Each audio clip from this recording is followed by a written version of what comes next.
Aaron Wiggins just saved basketball for what seems like the 100th time in his career as he had a 41-point performance against the Sacramento Kings at home. Not to mention Shai Gilgeous-Alexander proved once again why he's the MVP. Hartenstein had a huge comeback game. J-Will did good in time that I saw. Ousmane Dieng even looked solid in some of the minutes that I saw from him. Overall, a perfect game for a bounce-back win for the Oklahoma City Thunder as they pick up another W as they inch closer to Chet being back as well, as we're going to cover that in a video later on tomorrow. All right, time of seeing this, it's immediately after the game.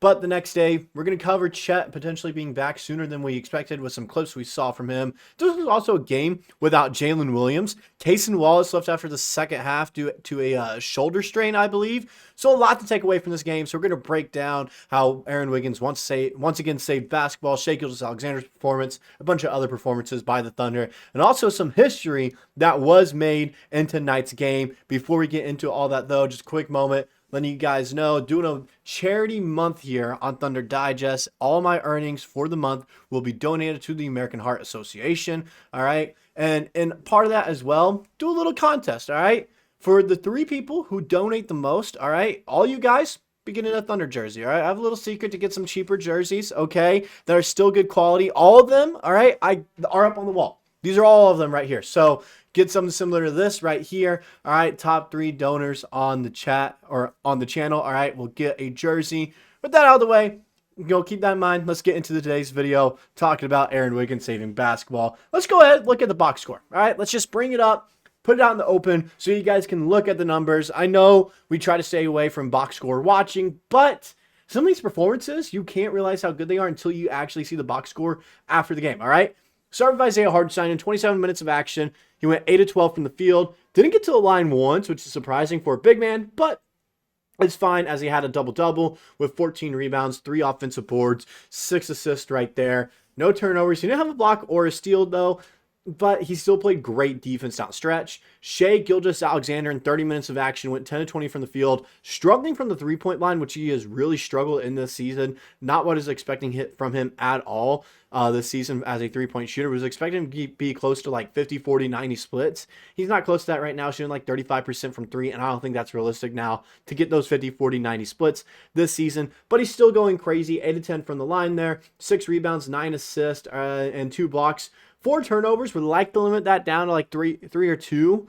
Still, it's fine as he dropped 29 points and is a big reason why the Thunder were able to kind of take it easy in the fourth quarter of action there. Close to a triple-double. He did his thing once again. The one of his blocks was I can't remember who it was a block on, but blocked a potential poster, then goes down and hits a shot on the next offensive series right there. He's just been going crazy.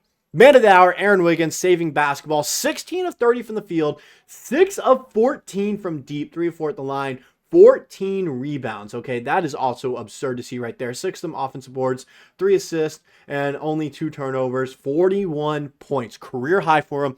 All right, and we're going to go into the history of all this later in the video, but he's only the 7th Thunder player all time. I'll give you guys a moment to kind of figure out who those guys are before we get to that tweet about who they were. Dort in 31 minutes of action, 7 of 12 from the field, 6 of 10 from deep. Good to see him getting a shot from deep as he has struggled here in some, past games, so forth. 8 rebounds, 4 of them offensive boards, 2 assists, and 2 blocks as well. 20 points, plus 23 in the plus-minus, no turnovers. Cason Wallace, he left the game early, all right, but he was doing well defensively, those 2 steals. Offensively, he has been struggling. He picked it up in a few games, and then these past 2 or so, he hasn't looked all that great. He's also dealing with injury, so that could play a part into it. Our boy Flagler, who may or may not be coming on a stream. Stay tuned, all right? In February, he might be coming on a stream during the All-Star break, so stay tuned for that.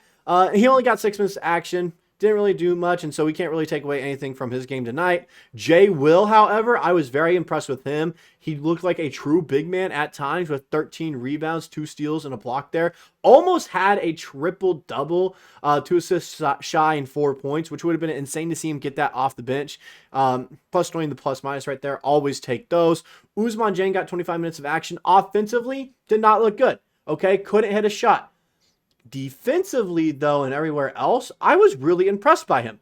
I truly was. When I was watching the game, defensively, he wasn't getting bullied or batted around. He's finally playing to his size a little bit with his weight and height. So in those regards, I was impressed. Kenrich Williams, I was super impressed. And this is a very rare thing for me to be impressed by Kenrich Williams this season, as I just think at times he doesn't do a lot. He started in Cason Wallace's place in the second half since he had to go out due to an injury, and he really turned it on and sparked a little run for the Thunder coming out of the break. Went 8 of 10, 11 rebounds, a steal as well, 18 points. No doubt, undoubtedly his best game of the season. Isaiah Joe struggled. All right, struggled. Defensively played well, but offensively, we can't take 2 of 8 from the field. 2 of 6, 33%. Like, it's, 1 3 away from being super bad and 1 3 away from being good box score watching. But as an elite 3-point shooter, we need him making 3 of 6 from deep. And also as an elite shooter in general, need him going 50%. All right, that's simple, especially off the bench. But like I said, defensively, he picked it up where he couldn't do it offensively. Dukas, like we said, with Flagler, only 6 minutes, so he couldn't get a true testament like how he played. But he did go 2 of 2 from deep, all right? Alex Demon Dukas right there, elite sniper. So that was interesting to see. 107 total shots as a team is also absurd. I haven't seen us take over 100 shots this entire season. And going 53% from the field as well with those numbers, impressive. 41% from 3. Free throw, I would like it to go 13 to 16, but we'll take it. 70 rebounds. I'll also tell you guys why that is so significant later on as well in a few minutes here. 37 assists. Also insane to see 37 assists as a team. And only 5 steals and 6 blocks, but still played elite defense there. So nice to see you there. Would like to limit turnovers to under 10, but we can still live with that and scored 144 points. Just absolutely absurd night from the Thunder in general. I mean, everyone played well.